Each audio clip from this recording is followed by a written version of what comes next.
Folks, what's going on? Welcome back to the DNR podcast. So good to have you with us. Episode 16 of the Challenge Season 41 Vets and New Threats.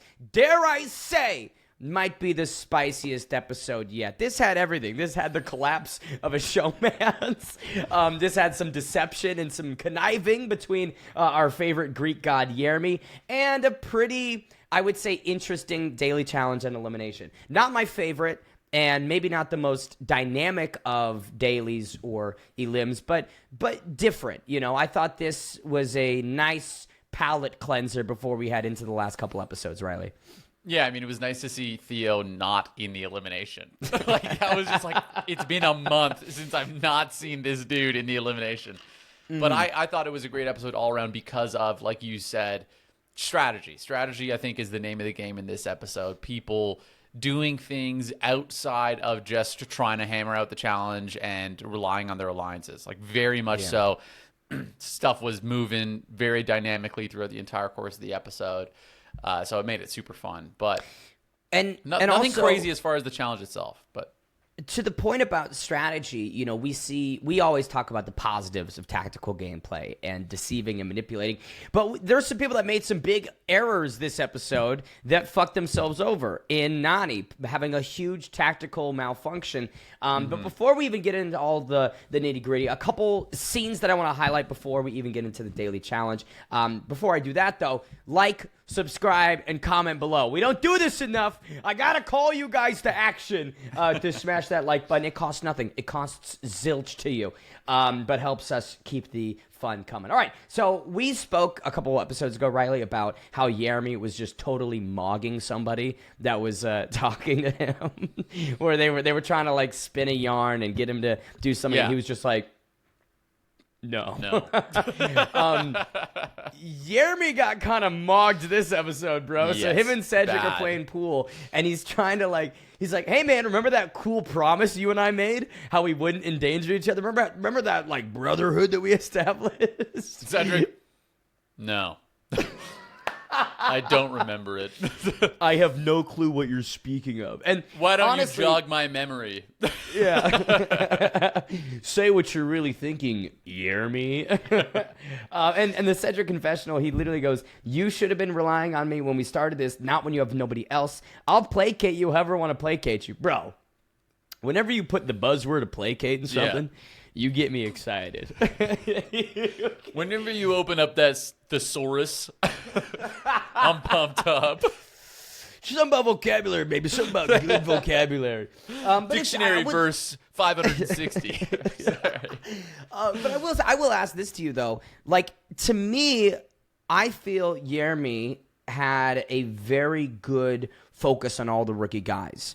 I don't think that there was this element of, Yermi's coming back around so late in the game. Like, to me, him and Cedric have been decently close this whole time. So I don't really understand that confessional from Cedric. Yeah, I mean, it's kind of funny because it's just the fact that it hasn't been spoken, but Yermi's never voted for Cedric the entire game. He has held up his end of the bargain. Like, he didn't, his actions speak louder than his words. But obviously, Cedric's the type of guy that he needs words. He needs that constant kind of, if Yermi had been coming to him every time, even though there was no plan anywhere to vote for him, and he was like, dude, I'm not voting for you. Don't worry. Cedric probably would have been like, hell yeah. But because he didn't do that, obviously, there was somewhere along the line, Cedric was like, all right, cool. I guess we're not allies anymore. But at the end of the day, yes, Yermi did uphold his end of the bargain there. He didn't ever target the rookies at all in any way. And also, he hasn't done anything wrong that makes him such a big target this episode, other than be really good at the game. But we'll touch more on this in a bit. But I think this has actually backfired on everybody, like bad. I think in the sense that it's like selective framing, and I agree with you. It feels like in this game you have to constantly be reinforcing this loyalty to one another, even when there's no reason to. Like, if Yermi's coming to me, he's like, bro, I'm not going to vote for you this week. Don't even worry. And he's like, I won the daily. I'm not even at risk. You know, I can't be voted in. Yermi's like, I'm still not going to vote for you, though, right? Yeah, but like, I would have otherwise.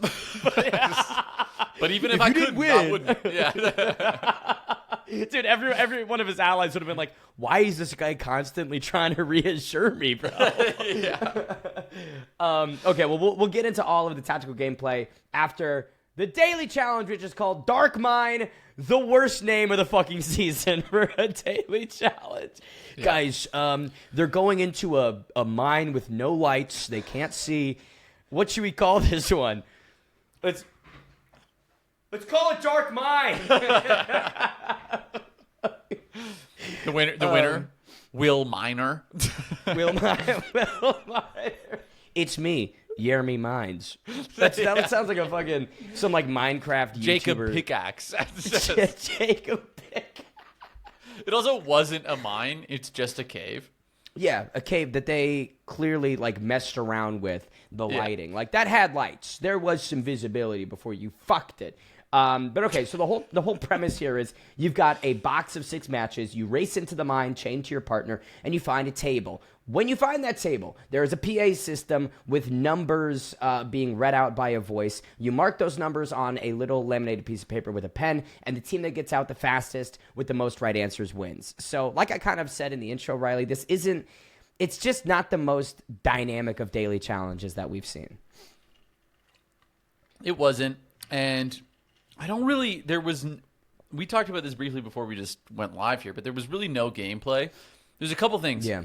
One, I would love to find out exactly how dark it was in there, because when I think of that, I think back to many, many nights of myself in the dark, and like a big thing about being in the dark is not exposing your eyes to light, because they actually adapt. Like, you'd be amazed by how well the human eye can adapt to darkness. But the second you blast that light, now your eyes have to readapt to the light, and it takes you out of your night vision seeing ability. So, like, when we would work at night, we would never turn a light on because it just blows everybody's eyes out. And then it takes, like, an hour to readjust or something. Yeah. So I was kind of wondering, in my head, I was thinking, depending on how light it is, because if it's pitch black, it's pitch black.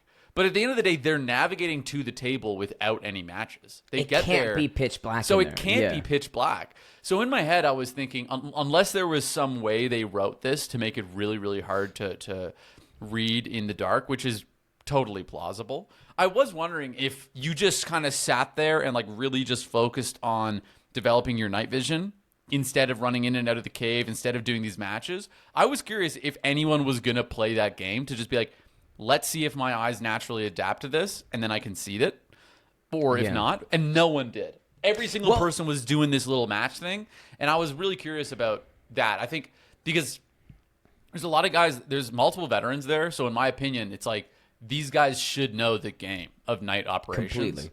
And they didn't, so maybe that gives me the confidence that it was too dark, but I don't know. The military trained people didn't know, but Adrienne could just casually see in the fucking dark.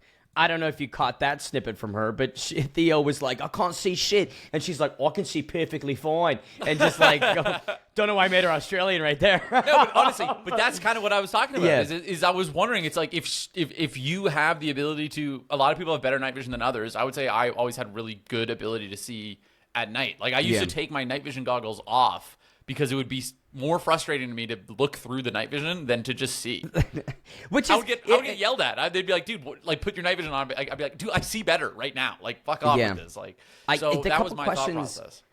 The few questions that I have would be, if you're at that table and everybody's striking matches, that burst of light, how would that refocus your eyes maybe and kind of reset you? But let's say in the event that it doesn't, then maybe when you're running out to get a new matchbox, could you have one partner just like covering up, running along? Even one eye, though. That's what I was thinking. Is like, even if you just do one eye, that closed eye won't adjust. And then you go back in and you just swap. And you'd be amazed. Yeah. It works. So it just felt like there was no gamesmanship around the dark at all. Which is disappointing. That was my only thought process. I was like, that is the big key here. Sorry to keep cutting you off, Ben, but that's the key, is like figuring out the dark. Because this isn't a tough challenge. It's just, you're literally just reading it on a board after it's spoken to you. So the game is the dark. It's not the board, and I feel like nobody adapted to it. Well, and another factor that players could have beaten the dark is working with the people you're in an alliance with. Like, what is the penalty for, hey, you've got 6 matches, I've got 6 matches. You come over here, we've got 12 matches all of a sudden, right? Like, is there an element to that? And then I will say this, I think now is important to mention it. They had to redo this daily challenge twice. So on Death, Taxes, and Bananas with Will and Aviv, that episode's fucking gone, by the way. Don't know why it's gone. Control-Alt-Delete on that episode.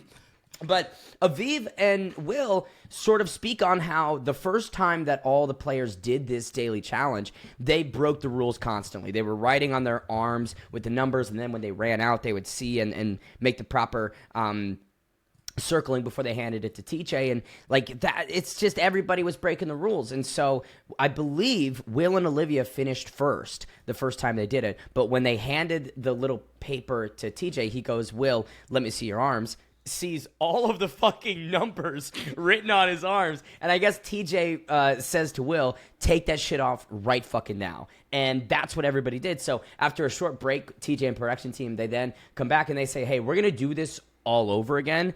And that's not allowed. So imagine, right, maybe we didn't see the gamesmanship in the finished product because that was the second time that they had to go through and do this daily challenge. That's like, I would hate to come first in the daily and then have all of my efforts be erased and then I have to do it again. Like that adrenaline dump has got to be crazy.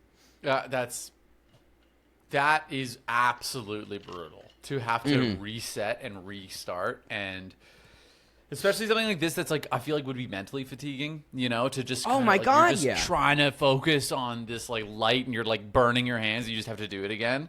That would be so draining. It's cold at this point in Chile. Like the temperatures plummeted. And for Michaela, I've got an interesting question because we see her blow out her fucking ankle. And I will say, the sound effect that they used when she rolled her ankle, they made it seem like she got hit with a cannonball. Yeah, like, that shit is snapped in half. She's no longer walking. Like, surgery mandatory. She's like on a plane to the nearest. Compound fracture. Like her ankle is upside down and her shin is piercing through her. Like that was the sound. But for her, it's like, I don't know if she fucked up her ankle in the first time they did this daily or the second time. Because imagine you blow your foot out. You're just trying to get to the end. And then TJ goes, yeah, we're going to do that one more fucking time. Like it just... Good effort, everybody. Do it again. Hey, guys. Love what you did out there. I want to see it one more time. Yeah. Really good stuff. Do it again. But to be fair, that's kind of the only play. That's kind of the only play that the producers have at this point. Is to reset. Yeah, because we've seen it already where they didn't reset. Specifically with like the mini final and the mini final and stuff like that. So I thought that's the right call in my opinion for sure. But actually no. Again, though, one thing, and this is something that we complained about with the mini final, there just should have been repercussions. Like, why weren't there consequences? Hey, for the teams that did cheat and wrote on their arms, have some repercussions, have some consequences. The lack of those in both episodes, again, leads me to believe that, like, everybody was doing it, I suppose, right? So there's, like you said, no way you could do it but reset it. And when they reset it, the finishing order is as follows. Cedric and Michaela do come out first. That was largely a product of her blowing out her ankle. Sydney and Turbo were the second to finish. Olivia and Will were the third. Theo and Adrienne fourth. Jeremy and Aviv fifth. And then Justin and Nany were the last team to run up to TJ and submit their order. And I will say, like, that didn't... Nothing really surprised me about this except for maybe Jeremy and Aviv coming in fifth. I think I would have anticipated both of them to do a little bit better, but... Yeah, but it's not really their type of challenge, you know? Like, it was so not based on fitness and capability nearly as much. It was based on, like, obviously sure-footedness. Seeing in the dark. And seeing in the dark, right? So it's like... So, yeah, that's why I didn't really like this challenge, is I just didn't think it was good. That's the reality. I just didn't think that there was enough that the players could enact to actually change the outcome. Does that make sense? Like someone's like, what are you good at? I mean, I'm good at strength. What are you good at? I'm good at swimming. What are you good at? Big seeing in the dark guy. Seeing in the fucking dark. Great with a match and cave navigation. You know, it's just, I'm really big into it. Like, I'm just a spelunker. I'm just a just classic big cave spelunker. guy. Yeah. I'm a big time spelunker, but I only take matches with me. So it's only 6 of them. I like to keep it thin. Yeah, I like to pack light. Everyone else has got like these flashlights and shit like that. No, I'm packing 6 matches. I'm packing matches, bro. Dude, everybody on week 1 would be like, yeah, let's send the fucking night seeing dude home first. And then, bro, he's home and he watches this challenge, and he's just like, "What a fucking question! That was my challenge. This is my shit right here, dude." Like, they knew I would have done too good.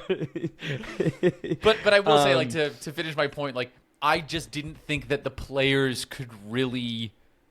It was an equalizer. Everyone was on the same playing field. Exactly. It was like there's nothing that's like you have other than night seeing capability that can enact enough change for this to not be more. It felt a lot of luck. It felt just like it was a lot of luck. Which makes me not give much credit to the winners, Sydney and Turbo. Second one on the board for Sydney. And it's funny because, usually she's so arrogant in these confessionals and whatnot. But this episode, she was kind of like, yeah, shit is not going well whatsoever. The language barrier is fucking killing me. And I don't know. And then, she wins and... And we have to wonder, how did Will say what the order was before the restart? I believe he mentioned how a couple of teams finished, but of course, the episode's been wiped from existence, and so I can't go back and fact check. We'll talk about that more in a little bit. DTB with JP, where did it go? But I will say, what did kind of surprise me is Cedric and Michaela come last, go right into elimination. And now, Riley, this is an area that we have not seen Michaela or Cedric enter into this season. Yep, they've played a really, really smart game. They've really gray manned, shockingly, even though Michaela doesn't seem like the type to be a gray man. Yeah, she does, but she did it in a way that never made herself very aggro. Except for that one moment she was with you where she was like, please, let's put ourselves up on the chopping block. But other than that, she's been incredibly behind the scenes. She's been very good. Like, she's definitely playing the game, but she's playing the game without just like overtly doing what everybody, like Theo or even Will, being like, hey, this is, it's like she just kind of does it behind the scenes. And Cedric she loads has said the nothing. gun. Yeah, Cedric, that's the biggest gray man, biggest slippery guy of the season. I forgot he was on the Michaela. Season. Yeah. Straight up. I'm not kidding at all. Like, when he was getting some airtime this time, I was like, oh shit, yeah, this guy's here. Like, I totally forgot he was here. Yeah. Fucking the Jake problem. Literally. It's kind of like Michaela loads the gun and hands it to somebody else, effectively. That's kind of what this whole season's been about. And it's interesting that her reaction... He loads the gun and then points it at himself. Yeah. But so Michaela does try and like captain her own destiny the moment they get back to the house. She's speaking with Nany and literally says, it's go time. It's Yeremy and Aviv. Let's get the ball rolling. And goes directly into the Dragon's Den with Theo, Adrienne, and that whole side of it and says, I expect to see 3 votes from y'all for Aviv and Yeremy. Like this, this is funny because Michaela and Olivia, right, the 2 titans at the moment kind of battling each other, have called many other players desperate, and you're making a move out of desperation.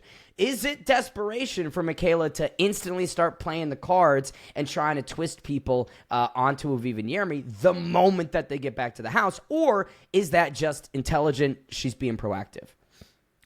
Yeah, I will say the one thing about that scene that cracked me up is Michaela comes into Olivia and she's like, hey, this is what we're doing.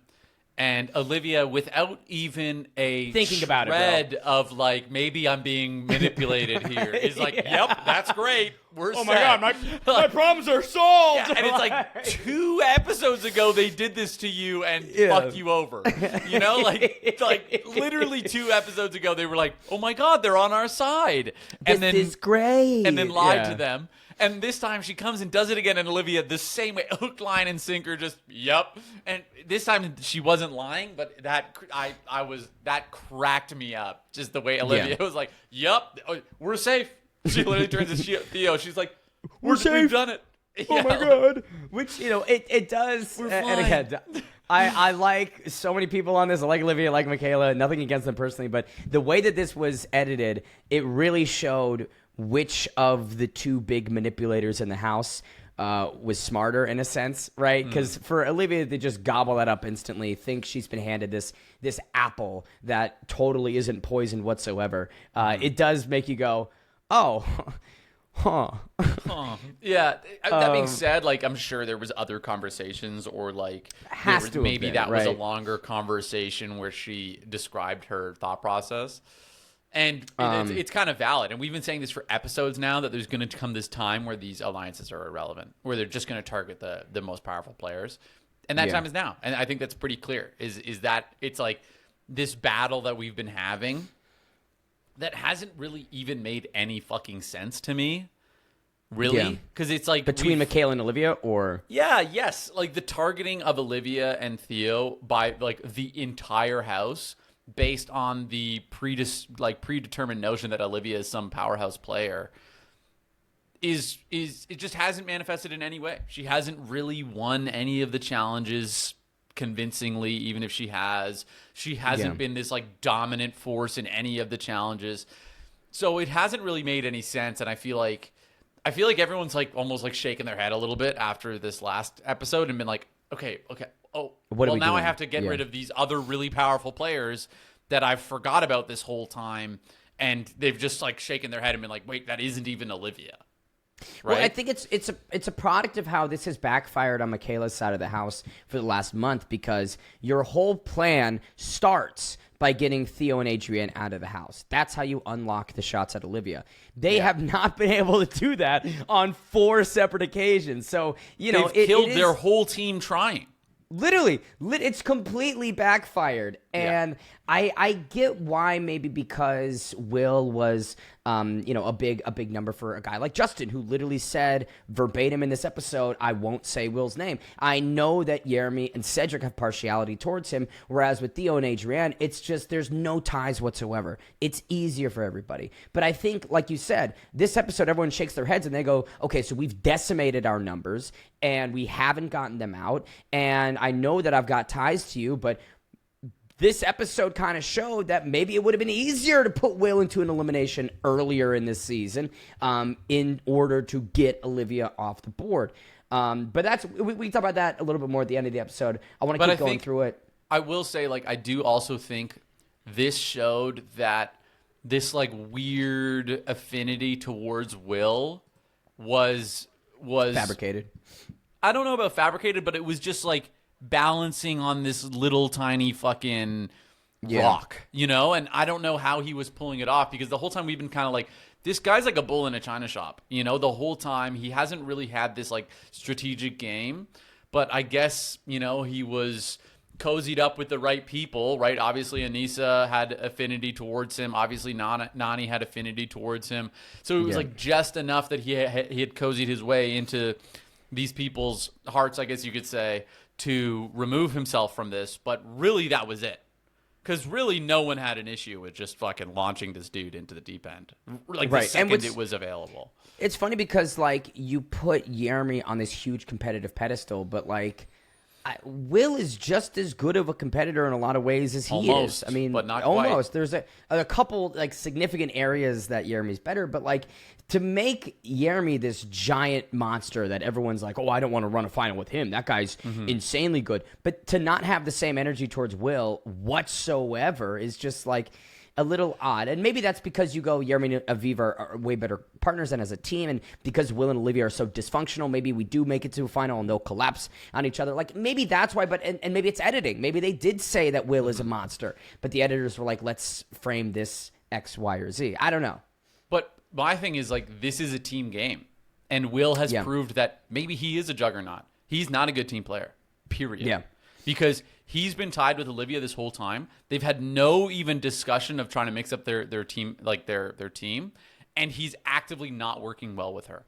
And then we see, even in the elimination, he doesn't just flip the switch and work well with Aviv. He's still bad. He's still bad with Aviv.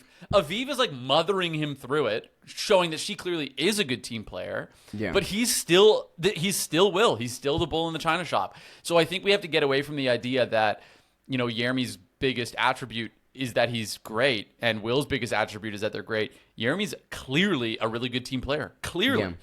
It seems like he gets along quite well with everybody he works with. It seems like he's able to hold space for people. Will can't do any of that. Will clearly is not a good team player. So Will clearly is not a good team player. So I think that was what was on people's minds more than anything. It's like you can't. Yeah. This is a team game. This isn't a solo game, so it doesn't really matter. I wanna bring us back a little bit. Because Nany, like this plan to get Jeremy and Aviv in is almost predicated on it's going to come down to a coin flip between Jeremy and Aviv and Justin and Nany. That's what Aviv believed. That's what Jeremy believed. And I think they both accepted that. I think they both were like, okay, it's going to come down to chance. It's 50-50. I'm willing to take that risk. Nany blows that apart by going up to Aviv and telling her, I'm going to be voting for you. And I get why she did that in the sense of it's a friend and I want to just give you this heads up. But like, Nany, you have to also consider the weight of that decision in a gameplay sense, which is exactly what Aviv says in the confessional. She says, what is she so scared of, right? And why does she want to expose her cards right now before the nomination? Right? So you give Aviv and Jeremy this time to understand that they're 100% going in, and this isn't a game of chance anymore, and a coin flip. It is absolutely going to be you.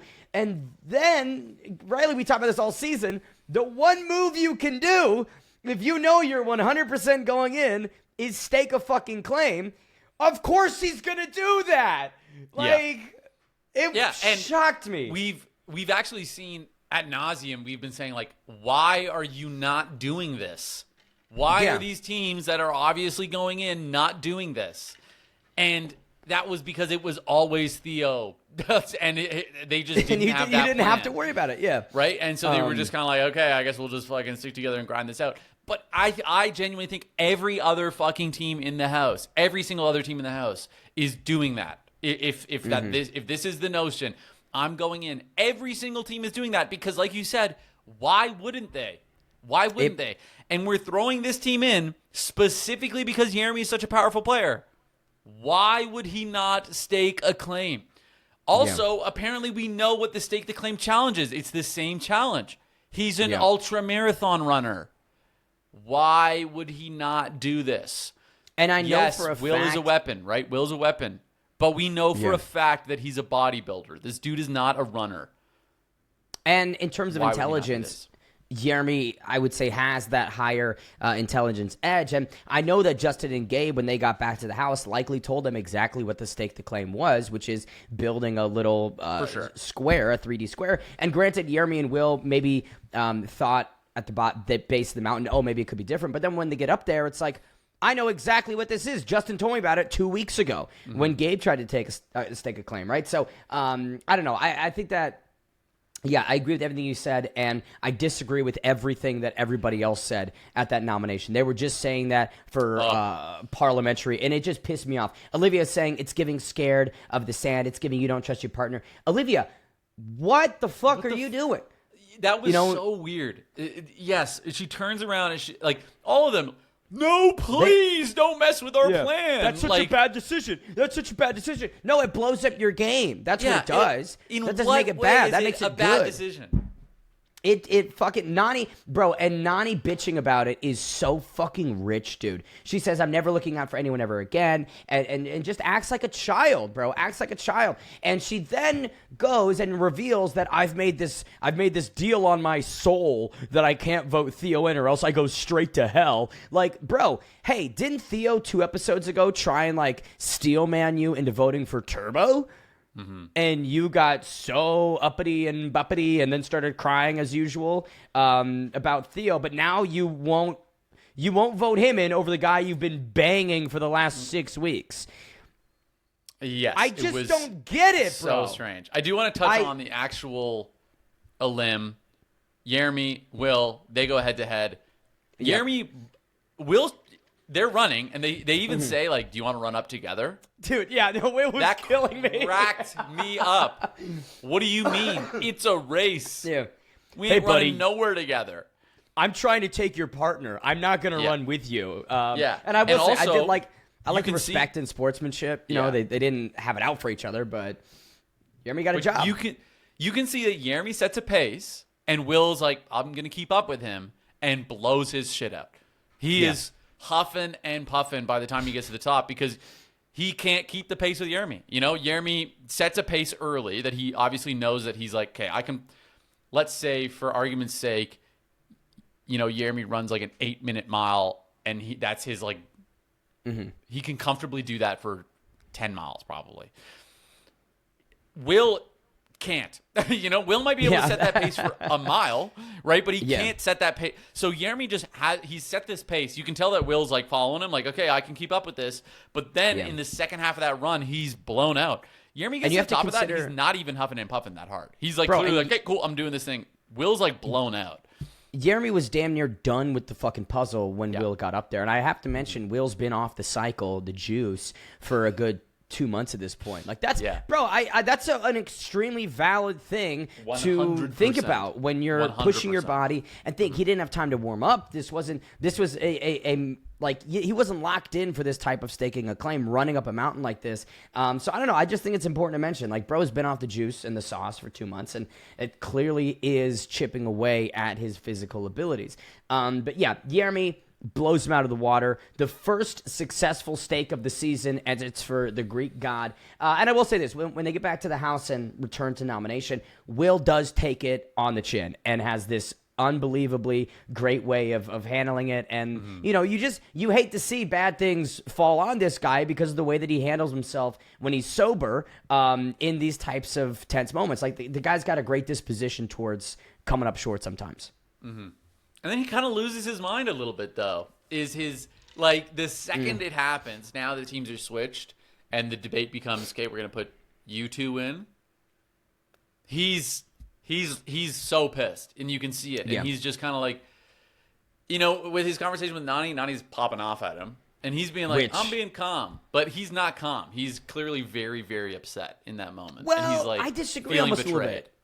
Of course he's feeling betrayed. And I think that he is being maybe a little passive-aggressive, but, like, he is not escalating this argument whatsoever. He's, I would say, handling that way better than Nany did. Nany, oh, my God, yes. Bro, Nany freaked the fuck out. And what Nany did is she's like, if I scream louder and I get more upset, then people are going to agree with me and take pity on me and think that I'm on the right side. And she was not whatsoever. Why hadn't Nany and Justin spoken about the variations this nomination could go in the 45 minutes that this stake was being claimed, right? For them to come back down and then act like, oh, we had no idea what we were going to do if the fucking one or two outcomes that could possibly happen occurred.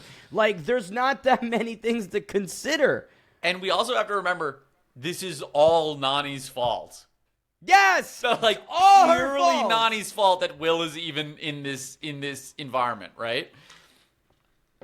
And I will say this. Instantly, Will votes for Olivia and Jeremy. Doesn't even think about it. He goes, fuck Olivia. I hated working with her. Jeremy, got to vote for you. And then there is a pause, and he retracts that. So, Riley, I think it is valuable to sort of think that Will's initial thought, even though Nany completely fucked him over, put him on this crash course, he didn't come back and vote for her. He was like, I'm not going to vote for her. I'm going to vote for Olivia and Jeremy. Unfortunately, after Nany, again, continues to dig the grave deeper, he goes, well, time to make some big moves, Nany and Justin. And I just, it speaks a little bit about Will in that even with what Nany did, he's still going to be like, I'll vote Olivia and Jeremy. But for Nany to just instantly jump on, yep, I'm going to bury Will, and I don't give a fuck how this is going to affect him, or, you know, it just, I don't know. It shows a little bit. It shows a little bit. I thought it was very, like, he didn't really do anything wrong, and Nany was vilifying him to make herself feel better about throwing him under the bus. 100%. Right? Calling him a shitty guy, saying, oh, you give me the ick. Getting enabled by Olivia in that you're 40, nomination. Don't say that. That's crazy.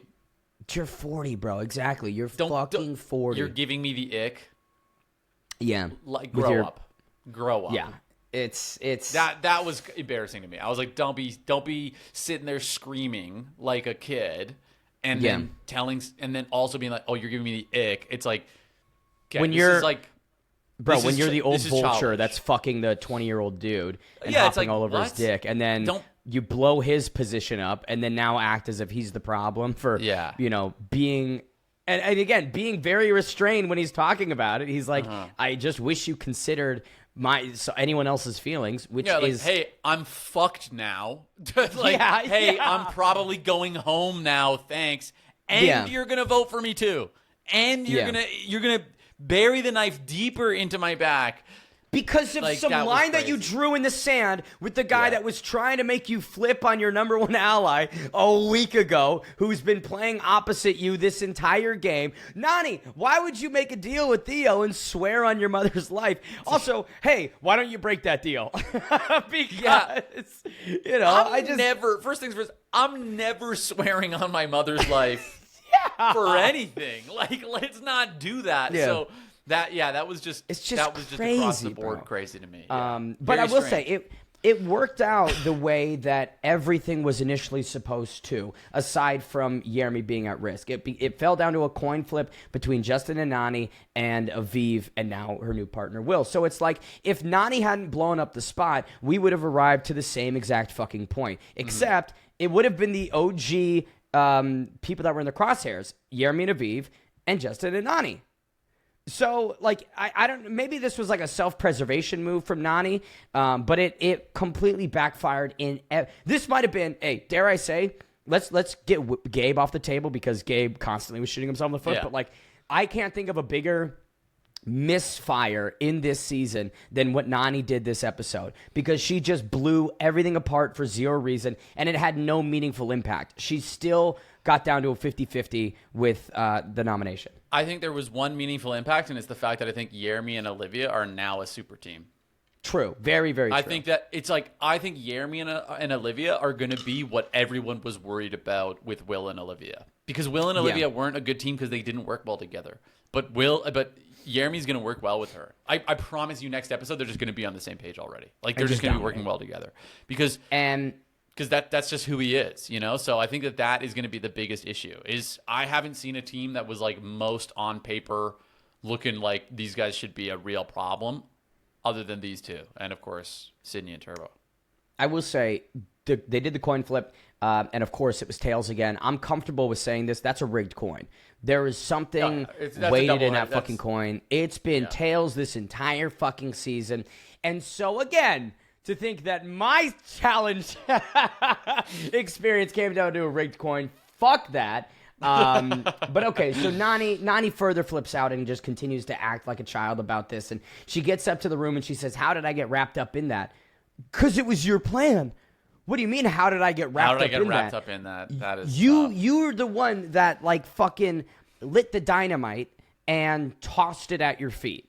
Right? Yeah. Like, don't be at that, in my opinion. Don't be saying there's stuff like that. Like, zero self-awareness, bro. And Olivia hops in a confessional and she says the fact he voted for her immediately, which he didn't, and word vomited and bashed everything she is, shows there's something not right there. Trying to take character shots at Will, which I'm like, what are you talking about? This was Nany's gamble that exploded in front of her, which cost him his entire season. And it didn't even have to occur because if not, like, I don't know. Nany making a deal with Theo doesn't make any sense to me. Just continue the assault on Theo and Adrienne, and then maybe not listen to Michaela and Cedric, I suppose, if you're that or side how of the about house. Don't go to the other team and tell them what you're going to do. Exactly. Yeah, like, don't exactly expose everybody's game to what you're going to do here. Because right. What other thing would people do other than react to that? Yeah. What other thing are people going to do other than to enact a game plan to your game plan? It's like they forget staking a claim exists and don't think that it can happen. I genuinely think they do, Ben. Yeah. Like, it's just, but it's the gaslighting and it's the reframing from Olivia and Nany that is so disappointing. It's like, have some self-awareness. You guys, like, Nany specifically made such a huge error, but Olivia, it's like, stop jumping in and shitting on Will for zero reason in this moment. Maybe you had a bad partnership with him. That's all well and cool. But in this specific instance, the guy actually did zero wrong. And you're pretending that he's this ogre and this horrendous human being for nothing. And it's really stupid. I guess, like, maybe it's just me, but, like, I do not like random attempts at character assassination. And that's what this felt like. That's 100%. What this felt like. It was like, you're attacking this dude who I have not been a fan of this season. I haven't liked Will. He's the messiest guy. Yeah, exactly. I think great TV. But, there's nothing that I have no qualms around being like, yo, this guy's got some issues.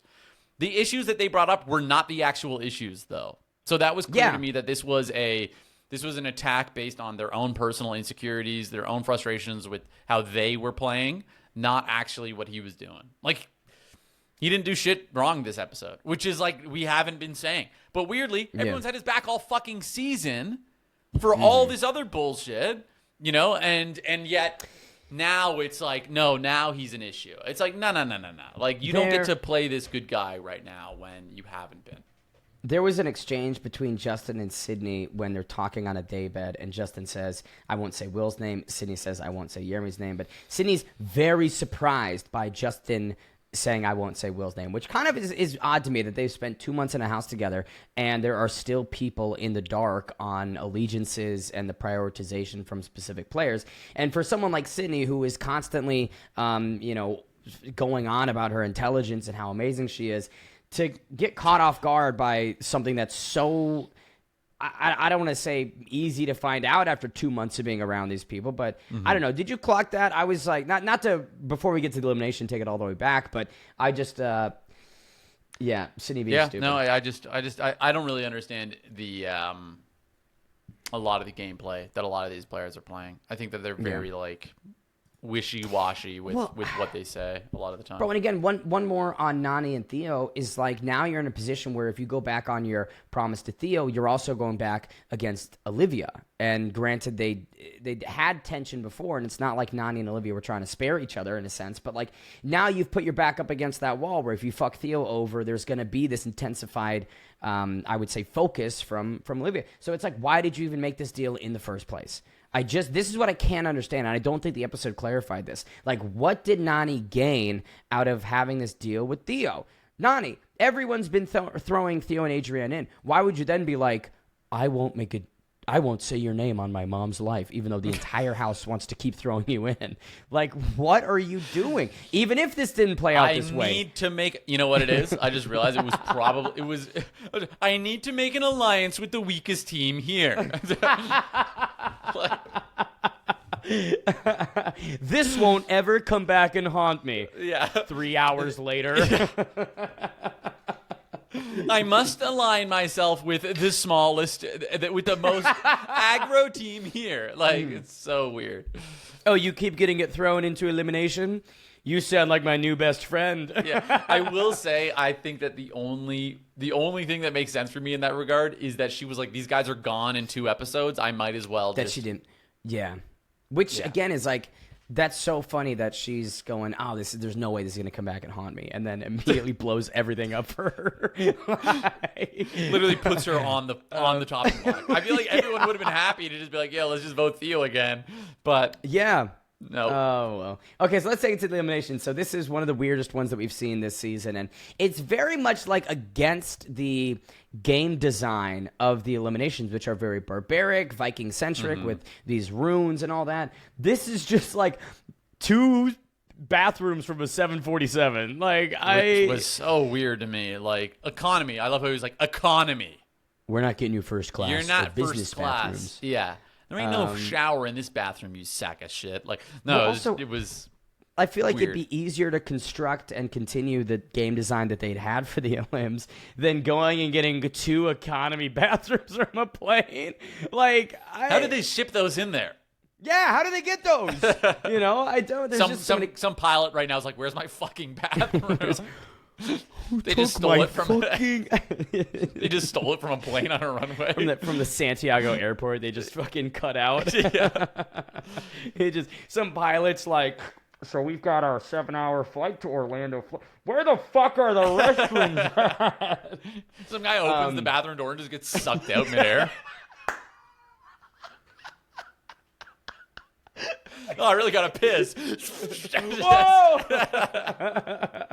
I love in that scenario, the plane flies perfectly fine with other than Yeah, other than the bathrooms are gone. But okay, so I forget the name of this, but Tight Quarters. Tight Quarters is the name of the elimination. 2 puzzles inside the airplane toilet. They keep the same naming. Small bathroom puzzle. They keep the naming as the Dark Mine. Small bathroom with puzzle. Bathroom puzzle with a tanagram and a fucking roadmap.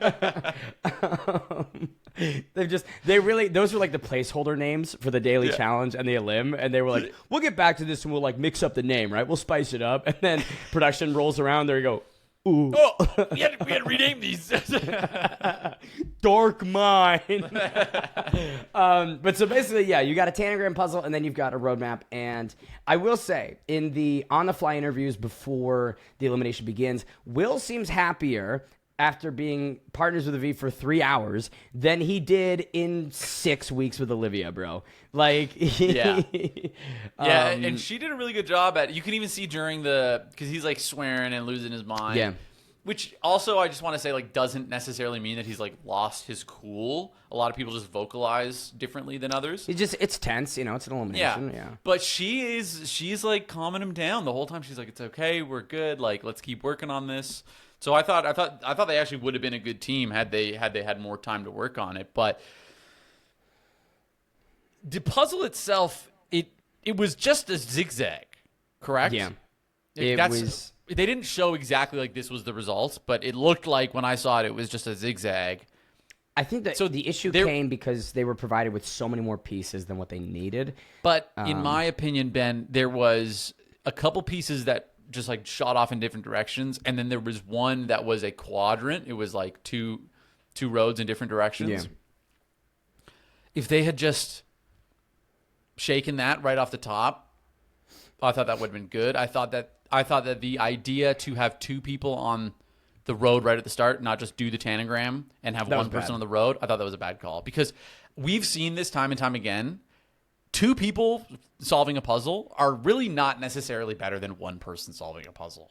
In fact, there seems to be times where it's worse, right? Yeah. Because 2 people trying to problem solve the same problem at the same time is tough because, like, let's say me and you, we both have a problem that we're supposed to solve, and we're sat beside each other and we solve that problem. It might take us both 10 minutes to solve it, and we both have probably done it in completely different ways.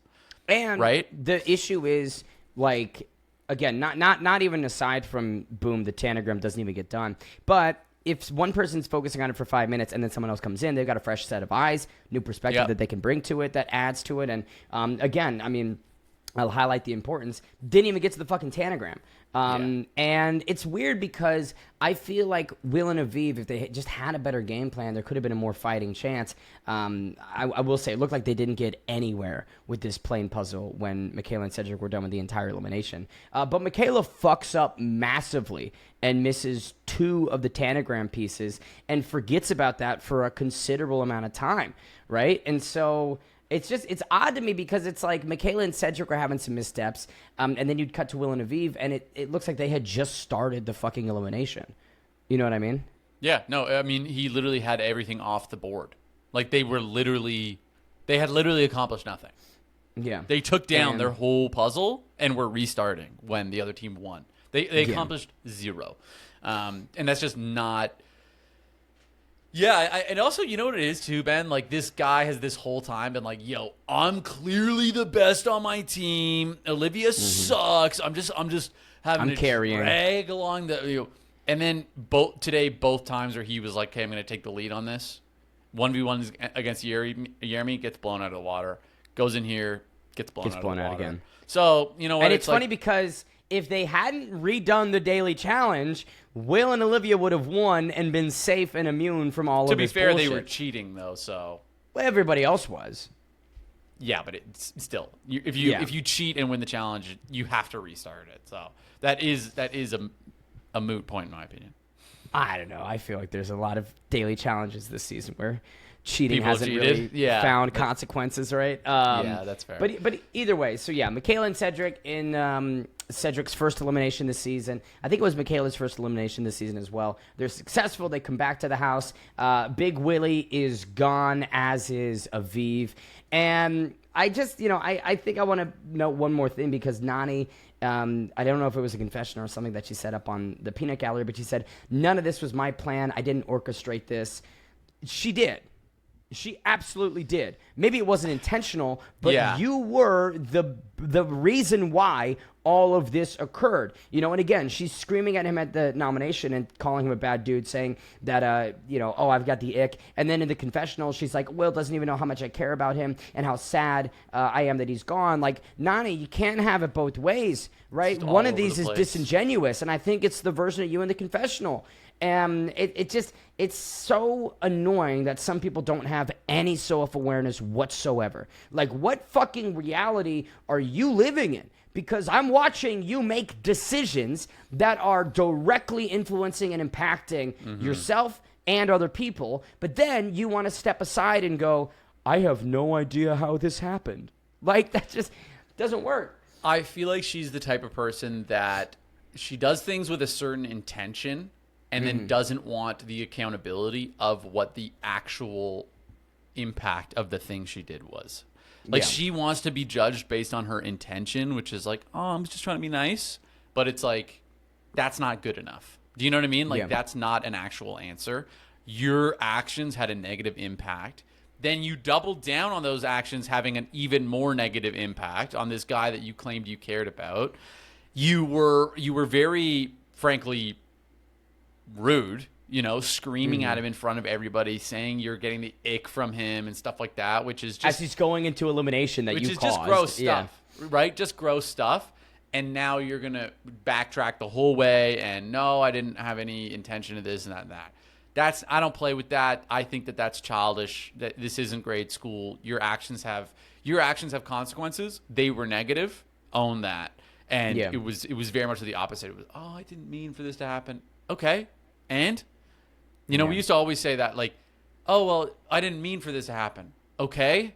Happened. It happened, and it's your responsibility and it's your fault. So acknowledge that, accept that, and move forward with that. But that was just not what she wanted to do. She was adamant that wasn't the case. And we'll see if that attitude from her changes. I don't anticipate that it will. We get a preview of next episode, and she's yelling at Michaela and Cedric and screaming that this is the challenge. This isn't Survivor or Big Brother. And I just, I am glad that we're getting good TV out of her because it's messy and it's what we want. But at the same time, I think everyone could acknowledge that she's being dumb. But that's for next week's episode. I still want to talk on a couple more things today. So this episode of Death, Taxes, and Bananas with Will and Aviv, I was watching it this fucking morning, and I was returning to it to pick out the clips that I wanted to show Riley, and it's gone. I don't know where it went. I'm so mad. Like Will, I was gonna compliment Will because he was actually at like a podcast studio and it was very like professionally lit and the camera quality was great. And I was like, oh my God, he's a guest on Johnny's show and is taking it super seriously. And then it just deleted. I don't know, Riley, what do you think about that? Something was definitely said that they didn't want to be out there. Something that is definitely online and on Twitter, and you can definitely still see and access. But, something that is definitely 1 minute and 12 seconds long and is still actively up on Twitter. And we have loosely spoken about it before, but now out of concern of this episode getting trashed, yes, we might refrain. We don't want our episode to also miraculously disappear. Let's just say it's incredibly incriminating accusations against another person. Like, incredibly incriminating to the point where the person levying them probably didn't think much of it, but comes across like horribly, especially because of the context of just the way people operate nowadays. Thank God, by the way. I think that not having any I don't have it's back up leeway for that. So is it a minute and 12 seconds shorter? I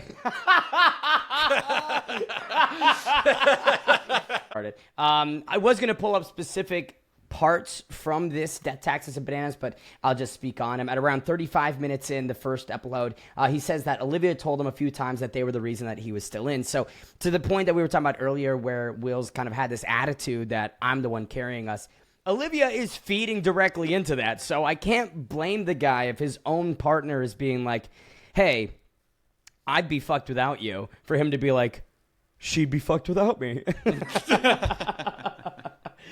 And there was an excerpt from the first upload about Will talking about Turbo being sneaky. This is about 37 minutes, 20 seconds in. So apparently Turbo, we saw this in an episode prior, had this conversation with Cedric and Jeremy where they're in a closet and Turbo's going, my brothers, we go to final, strong men in final, and we have honor. Yes. Apparently that was the second meeting. The first one included Will. And then 24 hours later, Turbo cuts him out of that promise and keeps it on just Cedric and Jeremy. So I don't know. I think we talk about this all the time, but Turbo's got this attitude of honor and decency, but he is one of the more, I would say, hypocritical people in this house and hides behind this aura and doesn't actually live up to it, in my opinion. Yeah, I agree with that. Thank you for coming to my TED Talk. Okay, we'll close out this. Was there anything that surprised you about this? It was, again, a spicy episode. I think this one had as much as we could ask for and certainly puts everyone in a weird spot coming into the next episode. Because, like, now... I'm happy, Ben. Yeah. I'm happy. Like, we finally blew up the house. I've been waiting Papa's been fed. Yeah. I'm the bear that came in and my oatmeal was sitting there. You know what I'm saying? Like, my oatmeal's still in this house. Like, I absolutely love that the house is totally blown up now. These alliances are going to be completely irrelevant moving forward. Yeah, they're totally done. So I think that Michaela is going to have her work cut out for her. I think she's going to start having to navigate a bit more aggressively, and that's going to be huge. Now Olivia has a superpower team where she's on the same page as her partner. Jeremy's going to be happy to align with her and Theo, I think, because now it's clear that that's actually quite a strong unit. And you've got this added bonus of Nany making a death loyalty play to Theo, which, again, Olivia's going to be able to leverage because I doubt that Nany's going to vote for Olivia. Mm-hmm. You know what I mean? So, like, that's what I'm saying. Suddenly, so guess who this puts on the back foot? Michaela and Cedric. Yeah, or Turbo and or Justin and Nany. They'll just align with Theo. Yeah. Let us know in the comments, guys, what you guys think. Ben, do you have anything else? Any final words? Man, make sure you guys like and subscribe. We're bleeding, okay? We are. Yeah. The ship is sinking. Thanks so much, everybody. Take it easy. Peace.